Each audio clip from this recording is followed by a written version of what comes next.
बिस्मिल्लाहिर्रहमानिर्रहीम।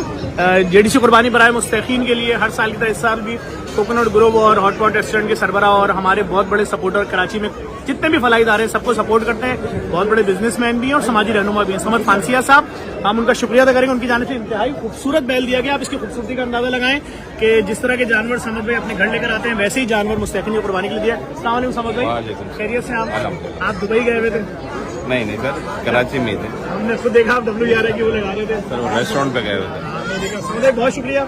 क्या मैसेज देंगे देखने वालों को हालात के हवाले से? और दूसरा ये बताएं, ये जो हम 2 दिन बाद पोल्ट्री फार्म वाली मुर्गी का बाइकआउट करने जा रहे हैं, ये फैसला हमारा सही होगा गलत होगा? सर, बहुत दुरुस्त फैसला है और लोगों की सकत से बाहर हो गई मुर्गी भी, तो इसका बाइकआउट करना बहुत जरूरी है। बस सही, इंशाल्लाह हम 2 दिन देख रहे हैं, अगर रेट सही हो गए, आवाम की पहुंच के अंदर हो गए, क्योंकि देखें 1000 रुपए की बोनलेस ज्यादती नहीं है। बहुत ज्यादा पोल्ट्री वाली मुर्गी 1000 रुपए की बोनलेस, जुल्म बोलूंगा मैं तो उसको। लोग पहले मुर्गी खाते थे, अब वो भी नहीं खाते, जुल्म हो रहा है, ज्यादती हो रही है। तो एक तो आपका शुक्रिया, आपने जानवर दिया, इंशाल्लाह आमीन आमीन। और इस वीडियो को लाजमी शेयर कीजिएगा। 2 दिन अगर हम देख रहे हैं, अगर पोल्ट्री वाली मुर्गी अपने रेट पे वापस नहीं आती और आवाम की पहुंच से दूर होगी, तो मेरी फैमिली तो फिर पूरे पाकिस्तान से गुजारिश करेगी उनको बता देगी हम बाइकआउट कर रहे हैं। लोगों ने साथ दिया फलों की तरह, तो फिर देखिएगा इसके रेट वापस अपनी जगह आ जाएंगे इंशाल्लाह।